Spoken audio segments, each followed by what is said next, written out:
evening, everybody, and welcome to another Friday night with Cape Cod Moms and the Mom Pod. I'm Amy Leonardi, and I am your host this evening. Tonight, I will be joined by the infamous and the fabulous Amy Wyman from Good Grief Cape Cod. And actually, it's a special weekend, right? It's Mother's Day weekend. And so I hope everyone, no matter what kind of mother you are, whether you're a mom, a grandma, an auntie, a mom of stepchildren, adopted children, foster children, twins, whatever, or if you've had loss, it is a wonderful time because it's a special time for you because a mother, it's really the toughest job in the world. And so however you're celebrating this weekend, I hope that you are doing something that brings your heart joy and love. And so actually it's also another special weekend too, because we have been now doing the Parent Pod for exactly 1 year. We started 1 year ago in celebration of Mother's Day weekend.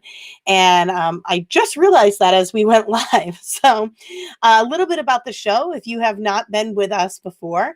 The Parent Pod's a weekly virtual show brought to you by Cape Cod Moms and featuring local family-friendly businesses, highlighting local parents, mom-owned businesses, dad-owned businesses, and discussing important topics, spreading some kindness, and more. Plus, we're here for a little education, some connection, especially during the pandemic, and a lot of fun.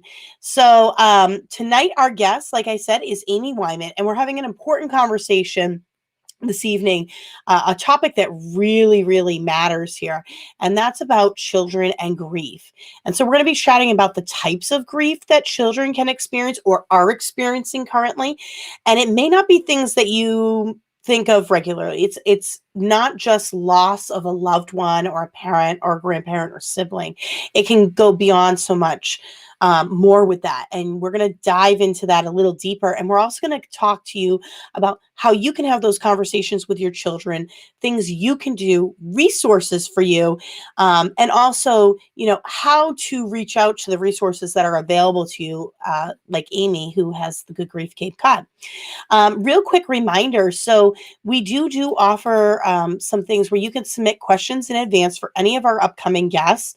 And you can find that link on our link tree, which I'm throwing down here right now. You can submit questions. You can submit anonymous confessions. We definitely will not share them. We'll keep them anonymous. We'll share your question or anonymous confession and we'll talk about it. We might even answer it for you.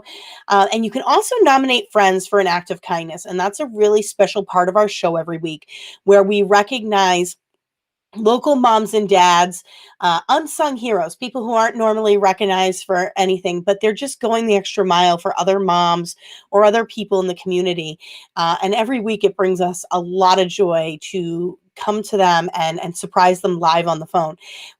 So you need to nominate people. We don't care who they are. We just want to surprise them and share their story. So go to this link tree below, that my name down below, for Cape Cod Moms, and you can submit a friend there. So without further ado, I really would like to bring on Amy Wyman now from Good Grief Cape Cod, and we are going to have a fabulous chat. So here we go. Good evening, Amy. How are you? Hi, Amy. I'm doing well. That was quite the introduction. You've got the, Thanks for having me on. Thank you for coming. For those of you who probably know us, Amy and I know each other and we interact a lot in regular life outside of business. We are friends. Our kids get together. And we also are both Rotarians for the Falmouth Rotary Club together and have been for several years. And so as some of the Rotarians like to call us, the A team. There's another person with the A team, Adrian. She's not an Amy, but they're all A's. So there sure is. Yes. There are a lot of us. And we are also joined by her little mini me this evening and new edition baby Remy. She's so pretty. I love her. I apologize. As I'm sure you can all imagine, things don't usually run the way we want to. Tonight is a grievance in itself that I am not able to do my job without having one of the kids. So it's we're only going to have her for a little bit, hopefully. So. Well, we're moms. We roll with the punches, right? Right. no matter how it's going to be, and we just get it done no matter Today's what. punches were hard, I'll tell you that. It's been a week, right? It's been a week. And a couple people are checking in. Hi, Sarah.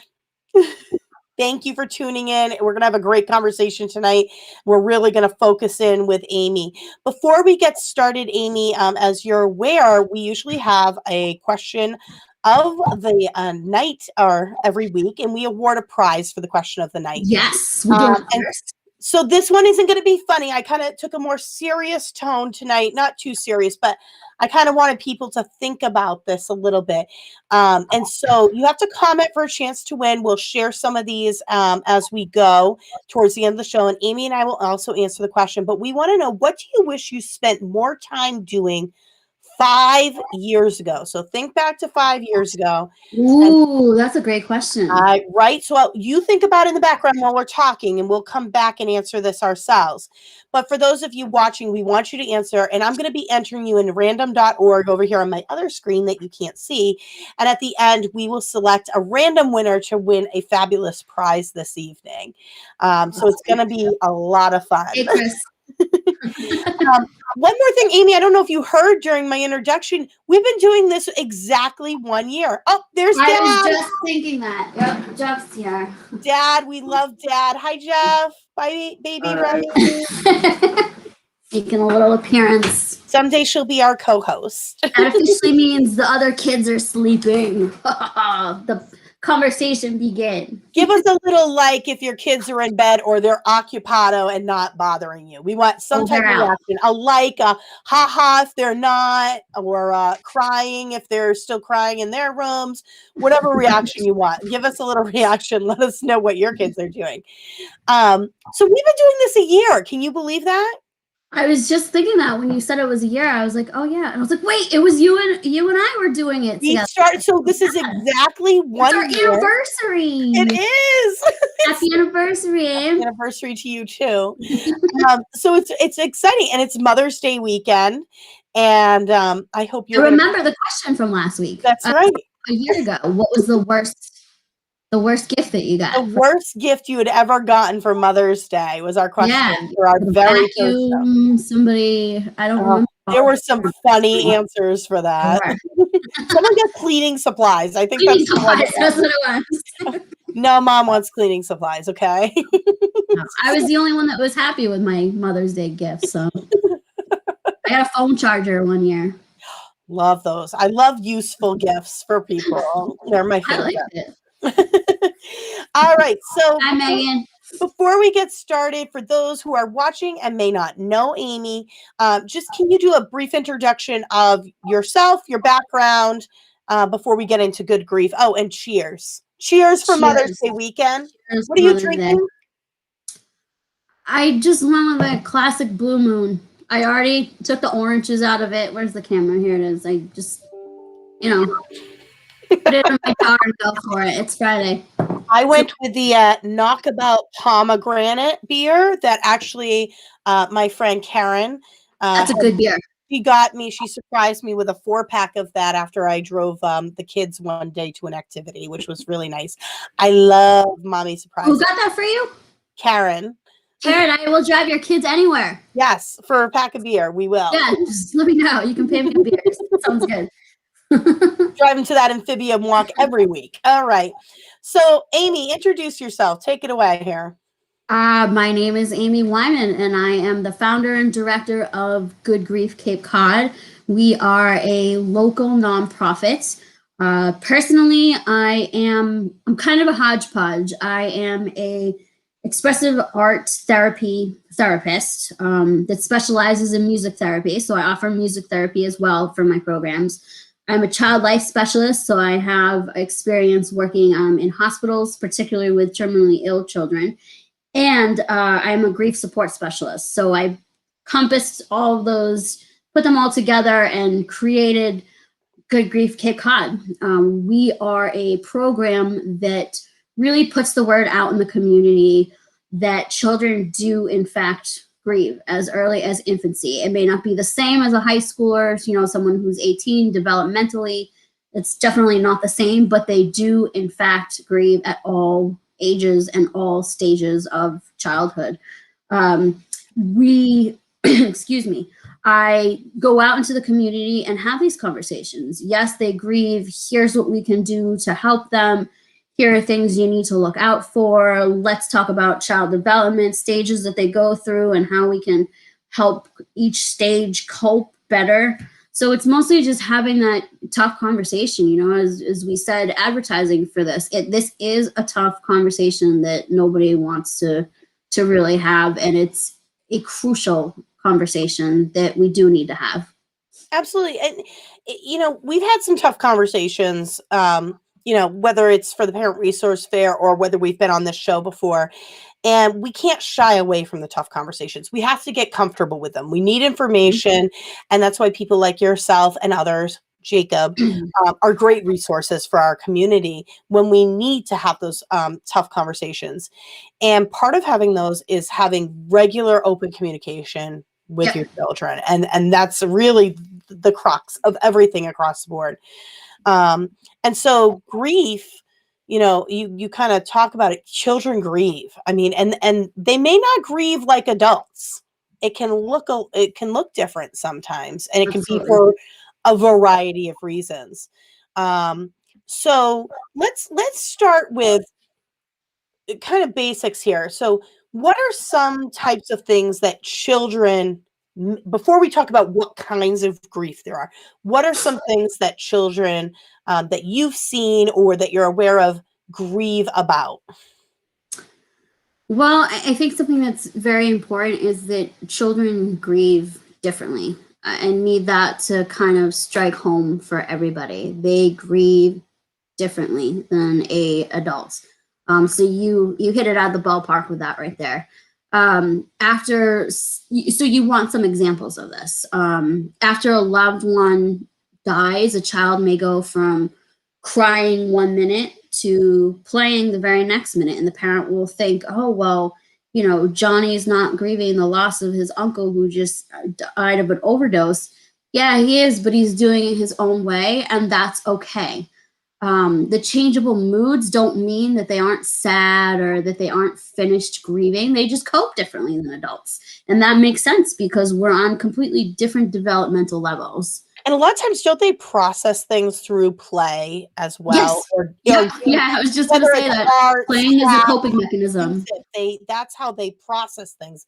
That's why a lot of therapy with children is done as play therapy. Or music therapy. Exactly, which is also one of the programs that we offer. So I take kids from age 5 to 21, but the younger ones we do play therapy with, and as I said, playing can be a defense mechanism, and that prevents a child from they think, I gotta get out of here, so let's play and focus on that, which makes sense. It's the same thing as when your child is sick. Let's say you have a 6-year-old at home and he or she is sick. When you or I are sick, or especially men, we'll call them out tonight.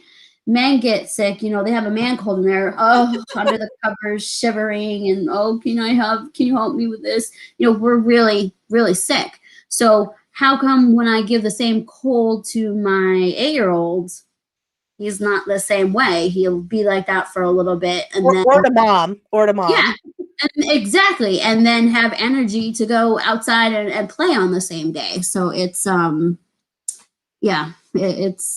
it's very different how they cope. It's also normal for them to feel depressed. They can feel guilty, anxious, angry, some of the same emotions that an adult might feel, but just in a completely different capacity. And young children also may regress.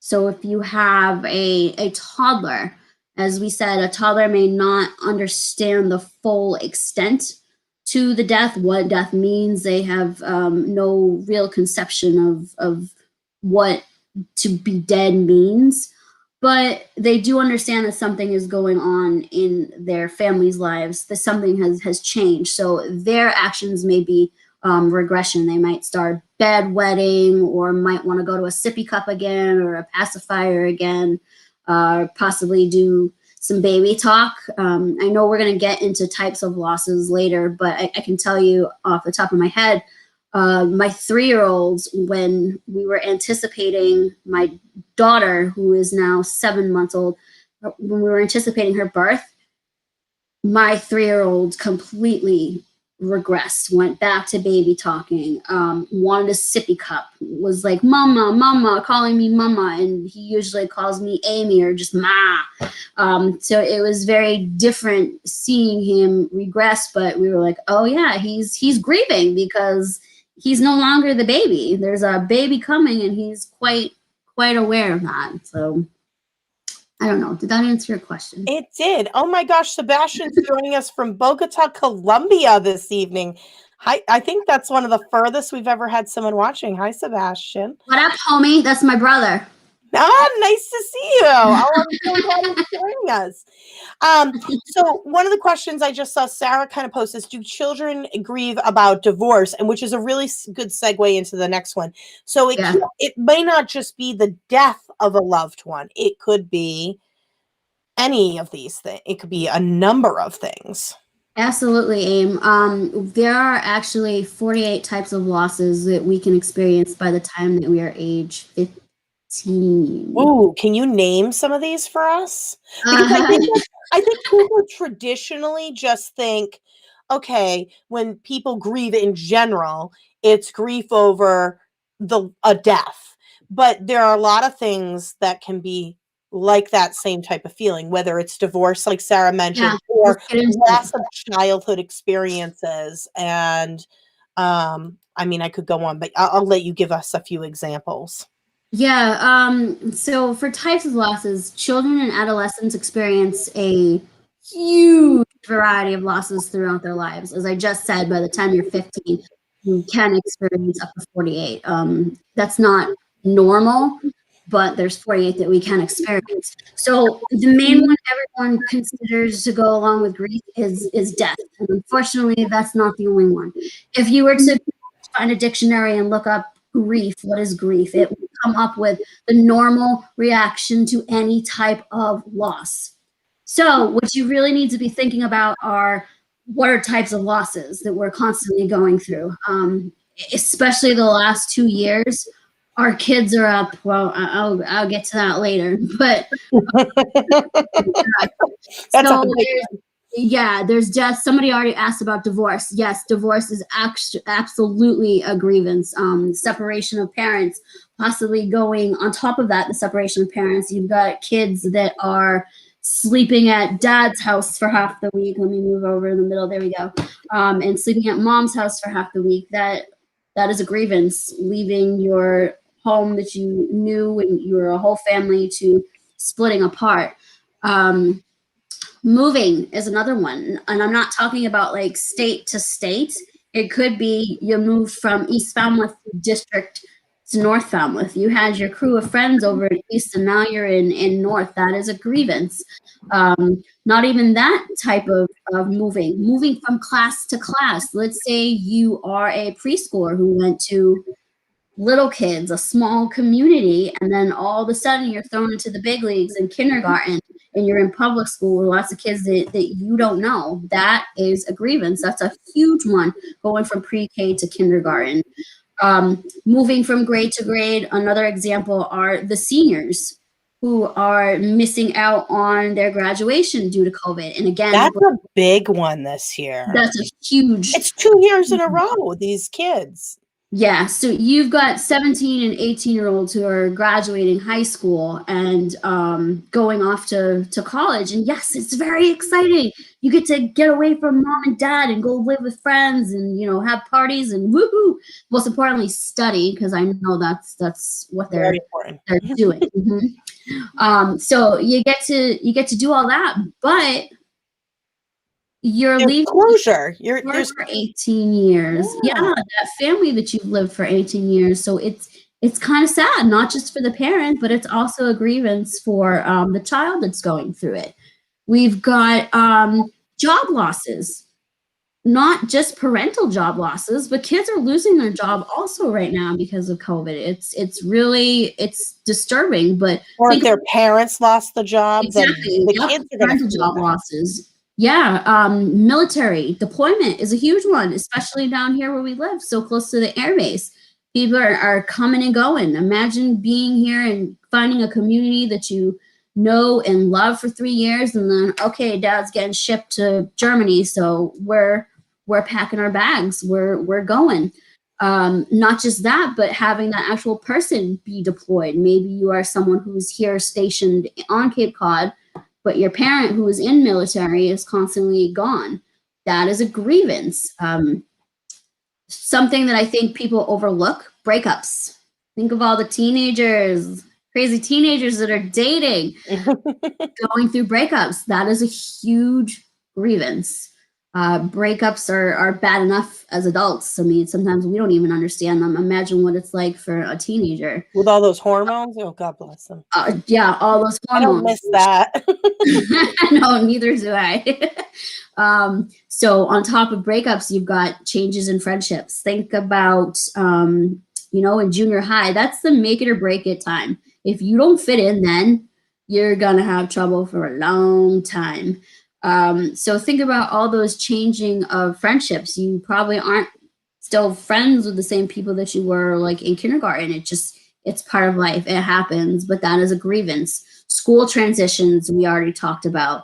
Going from private sector to public sector, and grade to grade. You get used to having that same teacher for however many days of the year, and then, okay, you're shipped out, you're going to the next grade, moving on up.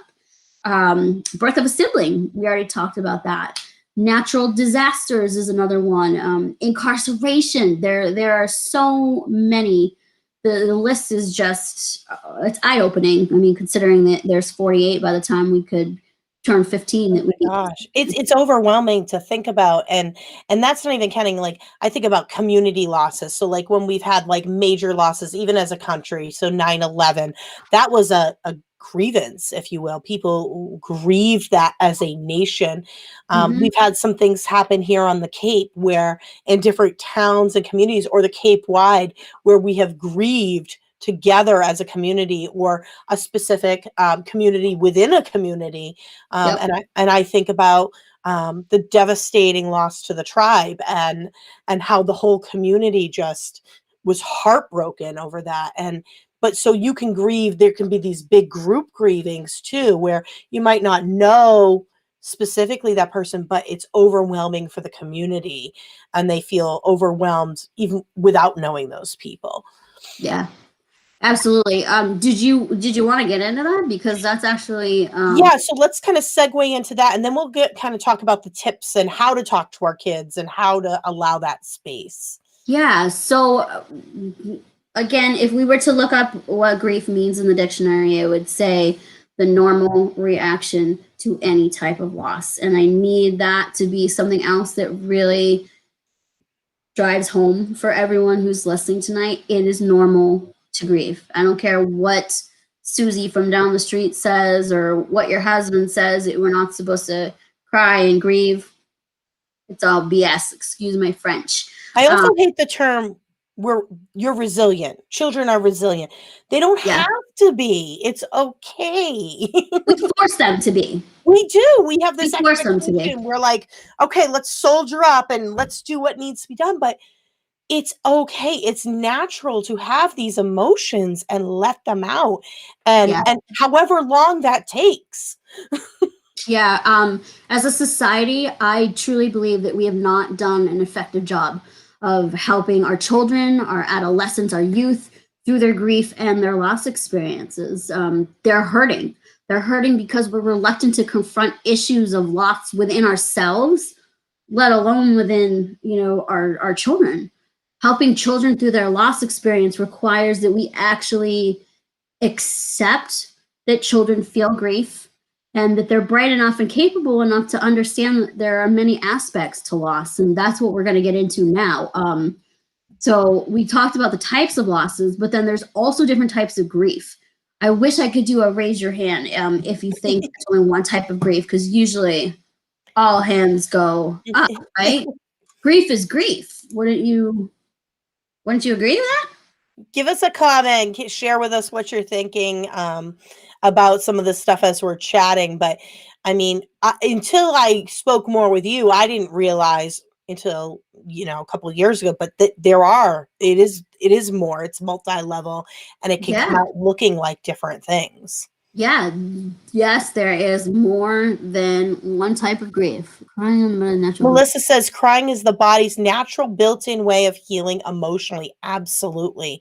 It's I love to hear that natural. the natural way. I think that movie, remember the movie with all the feelings? I remember sadness. I really liked sadness. Remember? Are you talking about the Disney movie? Yeah, I mean, I just think of it like that's one of the things I got out of it was that it's natural for all these feelings to be in balance, and there's a place for every single one of them, and it's okay. It's all part of who we are. Yeah, exactly. I just thought of a Star Wars reference to it because then it'll just make me seem so nerdy. So there's different types of grief. There's different types of grief. And if that's a whole other mom pod conversation to go over every single one of them.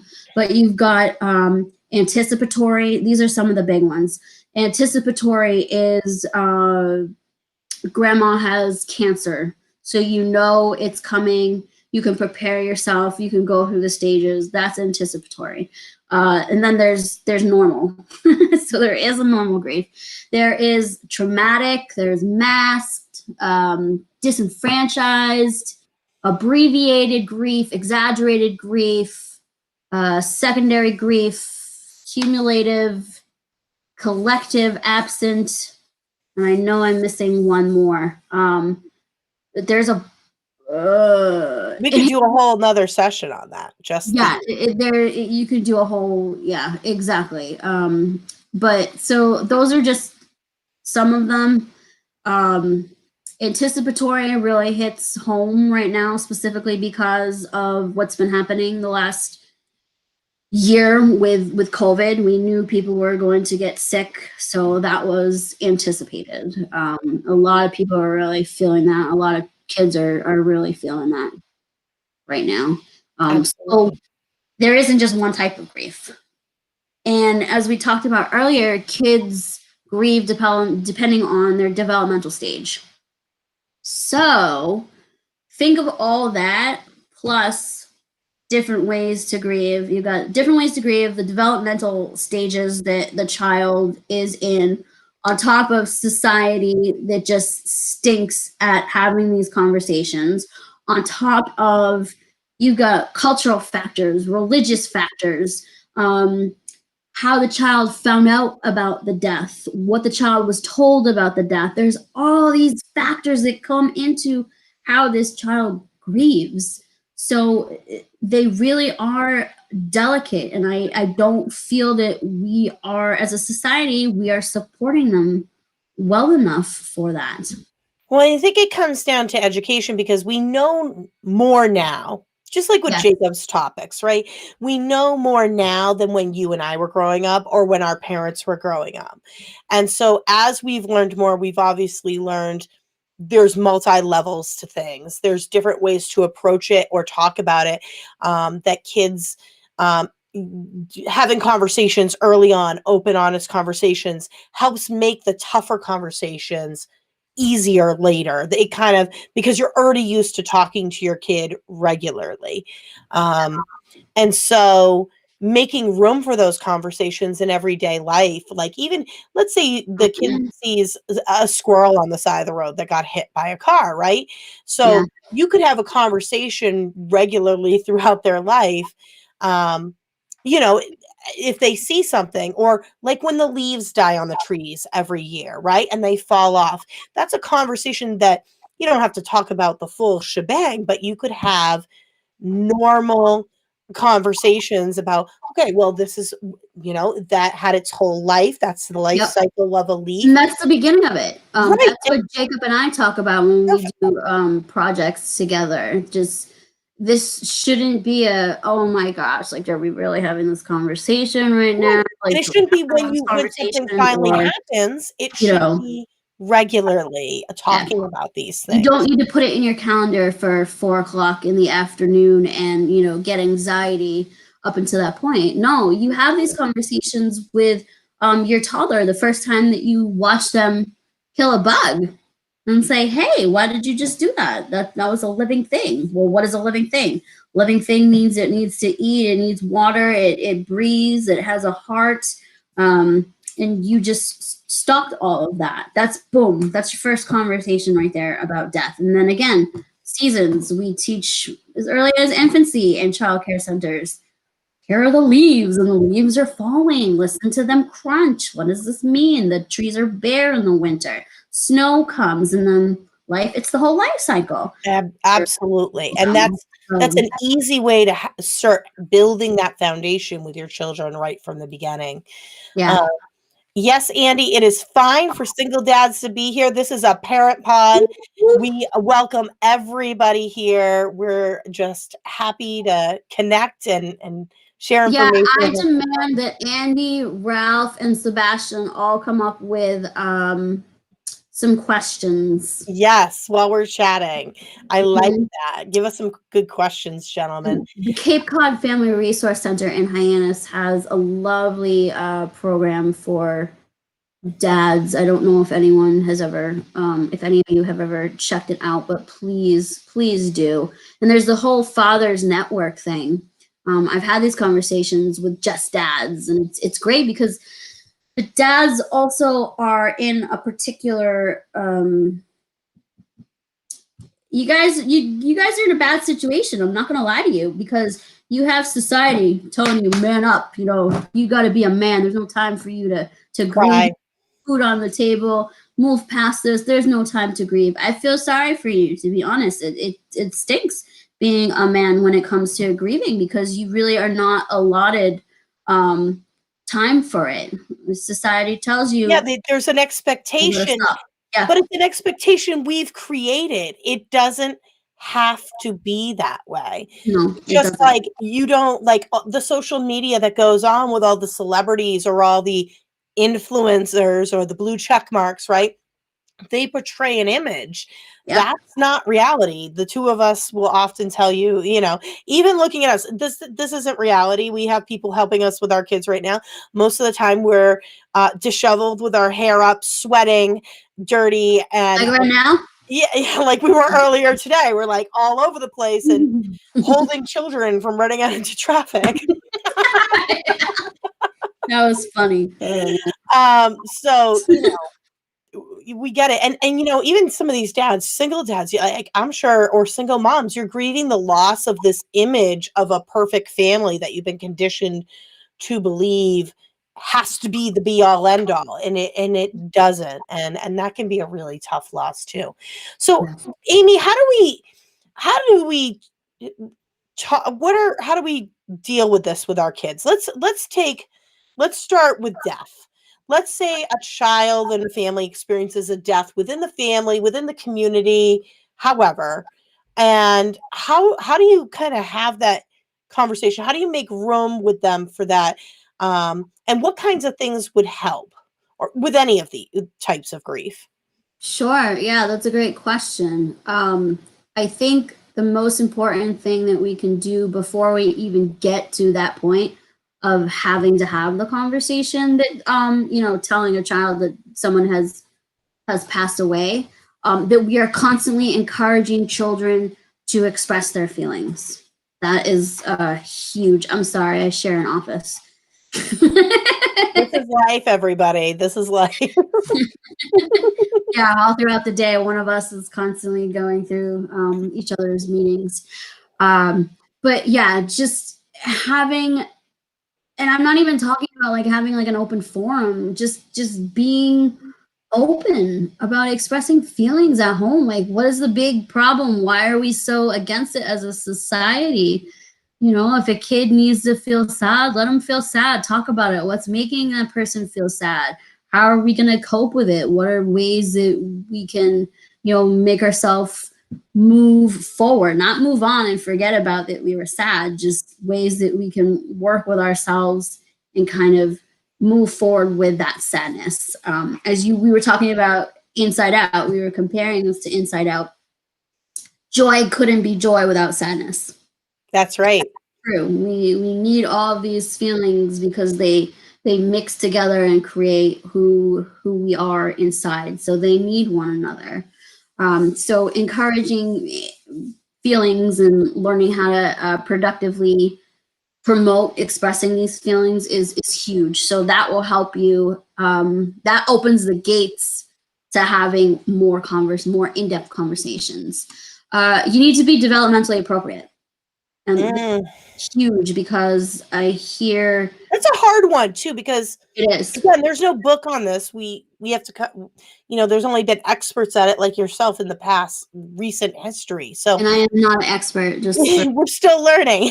But how do what is developmentally appropriate to talk about certain aspects? It's a great question. So you never know how your child is going to react to a death, or even if the child can really grasp the whole concept of what death is. So you don't want to volunteer too much information, especially if they are young, because you don't want it to be overwhelming. But you do want to try to answer as many questions as possible. And I want to stress this, that if you don't have an answer, don't say, I don't know, or make it up. Please don't say that. Say, you know what? Let's figure this out together, because this should be something that's important to you to also find out, so that you can have these conversations. So try to answer the questions. And, young children, they don't realize that death is permanent. So you really have to watch what you say. For example, if you said, Grandma has gone up to the clouds, they're going to be like, oh, well, what the heck? Where can I go visit? Where's the escalator for that? When are we going to Grandma's in the clouds? I have gotten a lot of artwork where kids draw, mommy going up to heaven, and the kid also going up to heaven, and having those conversations of what exactly that means, if that is something that they believe, that they do go into heaven. And those are some tough conversations, but you want to be as honest as possible, and you want to be clear. So, and if you can't answer everything, that's okay, and just be available. Be available when they need you, when they want you, when they want to have these conversations. Don't shut them down. Don't get on your phone. Put the phone down. Put whatever you do, and take that time, because be like, okay, we're doing this. All right, let's talk. And do this. Yes, exactly. You want to be direct. So as I said, you never use euphemisms. That's just not a good idea. Andy's sharing some stories here. What? Andy was sharing some stories about his brother who passed away when his oldest was 5, and they had to take their child with them to go through everything, and it was difficult. Kudos to you, Andy, for doing that. I think it's important to allow them to experience it, because let them grieve with the family. Yes. That's the best time, because you've got the most support then around you, and it's a lot of love. And yeah, I agree. It's a blessing to have that around. I think that,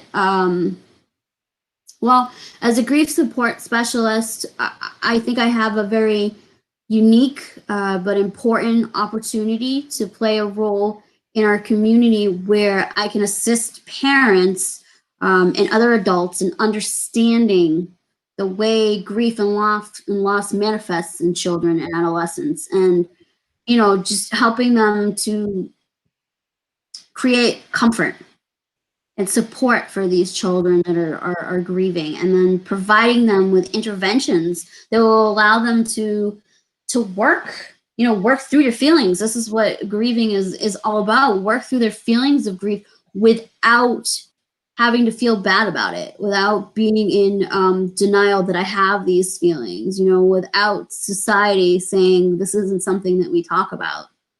So, And sometimes it's not just sadness, it's anger, resentment. oh, oh yeah, that's Mm. that's Kubler-Ross. That's the stages of grief that we go through. Absolutely, that's a whole other topic of conversation. So I mean, think about it. We've already talked about losses. There's 48, over 48 of them that you can experience by the time you're 15. Just think about that. That's like For children, 48 for different children. types potential for them 48 to before your experience age grief. 15. Yeah. So on top of that, you're talking about the different types of grief, which we didn't get in depth about them, but you heard that list about them. You're talking about developmental stages, Yep. cultural, all Religious. the forms that I had mentioned. That all goes into how do we help children grieve. It's insane. It really is. Someone asked a question. It's got to be one of the members of our team because they came up on Cape Cod Moms. But how do you deal with kids' anger and resentment with their parents when they have to make life-changing decisions, like moving when they are young? Who asked that? Is that Kelly? It could be. It's probably someone from our team right now. I will get you Could be later. 1 of 10. But that's a really good question. I want you to actually repeat that. So how do you deal with kids' anger and resentment with their parents when they have to make life-changing decisions? And the example is moving. So I know, we're available to listen to how they feel about it. But obviously, as they go through the stages of grief, they're probably sad at first because they're leaving their friends. And then it becomes anger and resentment. And how do you, because sometimes people get stuck there, right? Even as adults, we get stuck in that little section. How can we help them move through it in that section? I think I want to answer that as a parent. As a parent, if I were to have to move my children, out of state, someplace completely different from what they are used to, away from family, away from friends, but I knew that this was going to be the best decision for our family. Sorry, dads, when I say I made the decision, that my unit makes the decision. We make the decision as a family. Be genuine with them. Don't tell them, well, we've discussed this and this is what works best for our family. Sit down with them, have a real conversation, especially depending on, did they give us ages of these kids? No, but I would guess they were probably younger. Be real with them. Say, this really stinks. I don't want to move either. But you know what? This is something that we are going to have to do, and we're going to do it together. But yeah, I agree with you. I'm mad. Go over how you feel or how you think that they feel. I am angry that we have to pack up and leave. I've made a home out of this house. I have friends here.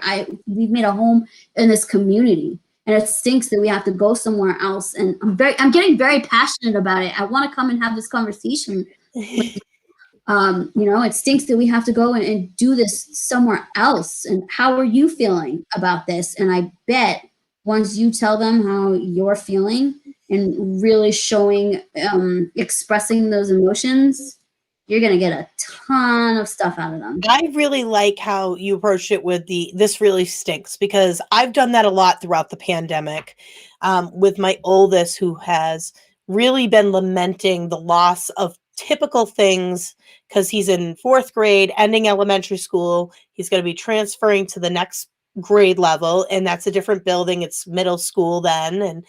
And so it's been a lot of, oh, this is awful. This is the worst year. We can't play with our friends. They're just now getting to go back on the playground. They haven't been able to do group work, but a lot of loss of those coming of age things. And, I've said a lot of that. I said, you know what? You're right. I agree. It stinks. And validate their feelings. That's and important. it was, I get it. It does. And it kind of disarms that amygdala right there. And And at first he was like, well, you don't know what it's like. And I go, no, I don't know what that's like because I wasn't a child when the pandemic happened. Yeah. But I've experienced things that really, really stink. And I get it. It stinks. I think it stinks for you. I'm sad for you. And it kind of opened up this whole conversation because he kind of relaxed. And then he felt like it was a safe Okay. space to kind of say everything else, And so that's what you're kind of allowing for when you talk about giving them the space. You're Yeah, it's creating a validation. safe space and validation for those feelings. Yeah. Yeah, absolutely. But I think it definitely, yes, there may be some resentment, but just be real with them. I don't think often enough we are with our kids. We try so hard to protect them from everything. You know what? This is part of life. Death is part of life. I remember when I was first dating my husband, we were having a deep conversation about death and stuff. And he was just like, well, we're just living to die. And I was like, how horrible. Who says that? I've actually said that too. I'm like, well, the minute you're Now born, question the you're clock I'm is like, ticking. wow, you were really onto something then when you said that. Yeah. We really are just living to die. And as JT said the other day, when you wake up in the morning, we should all be like, we made it. We made it to another day. We're already winning. We're already winning. Exactly. That's exactly what he said. Yeah, so I feel that. I don't know. I'm going off topic. I'm sorry. No, that's okay. So let's steer back because as we're starting to wrap up at the end, tell us about the resources that parents can look for. Tell us a little bit about more Good Grief. And I just want to give a shout out, and I'm hoping you're bringing it back, but for anybody who attended her, she's had some in-person family grief days in the past with Good Grief. And I was singing your praises earlier today to a friend talking about it. And it was such a wonderful experience that day we had. It was 2 years ago now. Can you believe that? Which one? The one at the YMCA where we Camp London. Danced our grief out. We did a drum circle. We did crafts. I mean, it was a wonderful, wonderful experience. And it was so therapeutic because you were with other people and everybody was just being very like, this is it. I mean, and we're just going to be together and get our emotions out and honor that. And so that's what we do. Tell them a little bit of some of the other things that you offer. How can parents reach out? I'm going to throw your stuff up here. Sure. You can reach out to me personally. You can reach me at amy@goodgriefcapecod.org. That's pretty straightforward. So things that we offer support groups for children. Sometimes we have them in categories. Right now, everything is all virtual. And I don't think it works as well, but at least we are able to offer that. As soon as we're doing in person, which should be starting in June, that's when we go back to our smaller knit groups. So I categorize those into losses. So we have a group of kids whose parents are divorced. We have one for incarceration, one for those who have experienced the death of a loved one, and we are starting a new one this summer for children who have been affected by opioids and overdoses specifically, because that is such a big topic here where we live.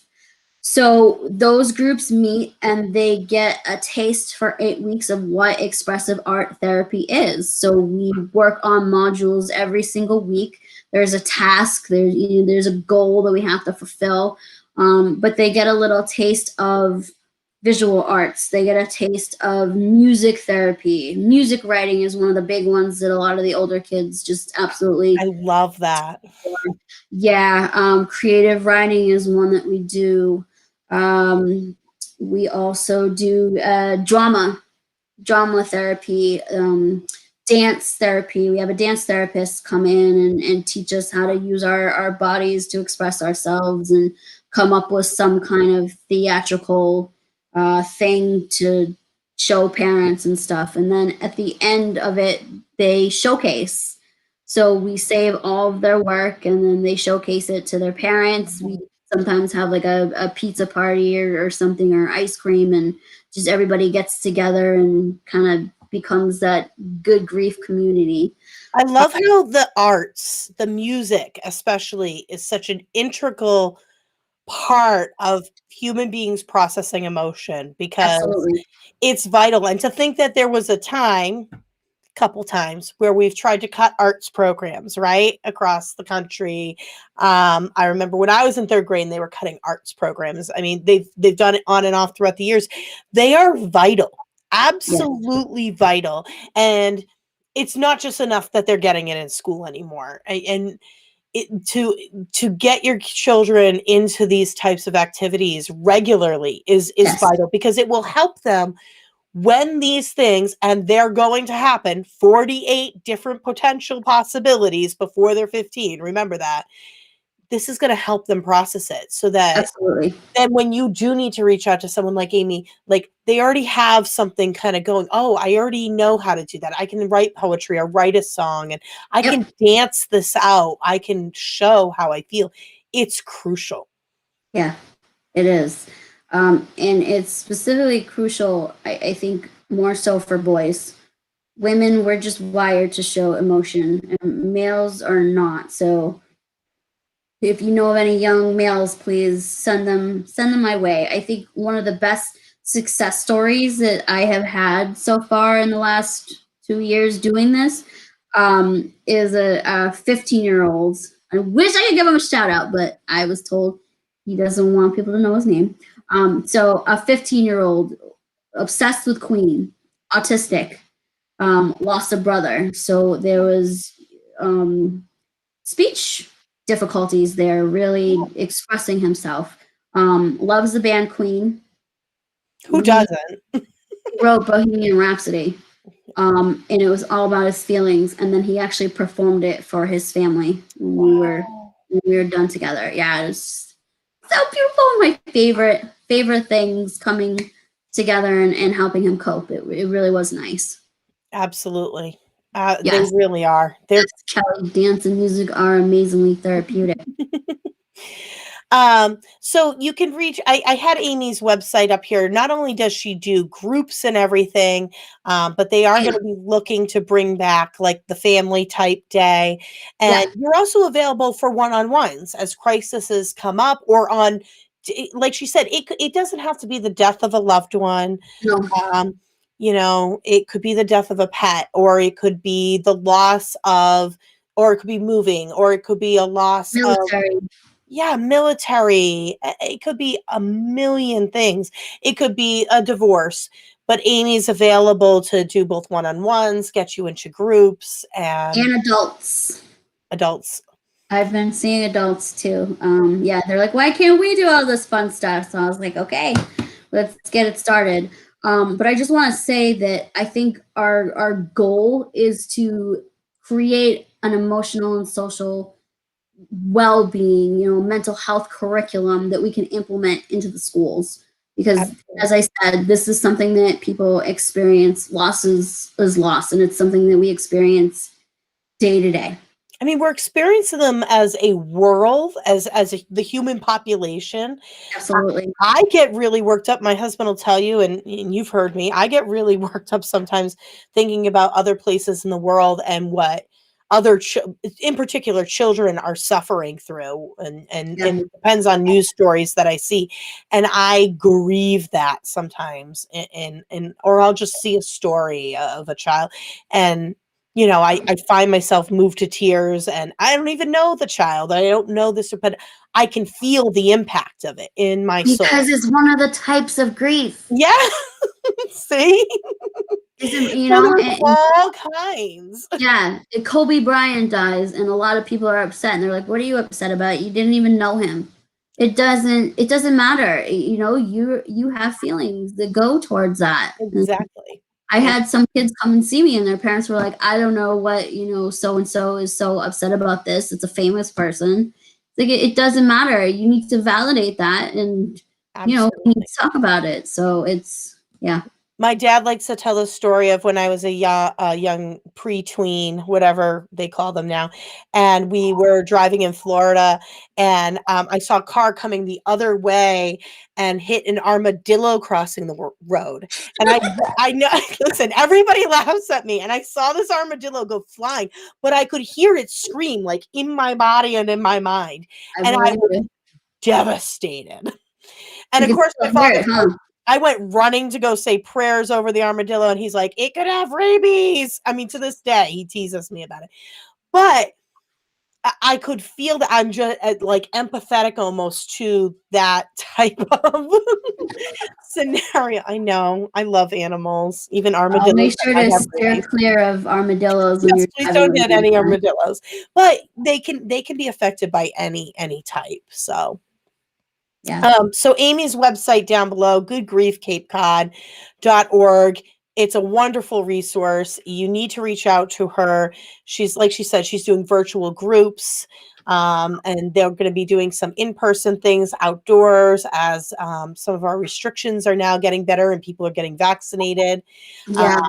Horse therapy camp is coming back this summer. Horse So therapy camp, and we'll be she doing also that. does one-on-ones, or she can get you resources. Maybe you Yeah. need some books or you need some ideas, whether it's the art, the music, the expression, with the drama.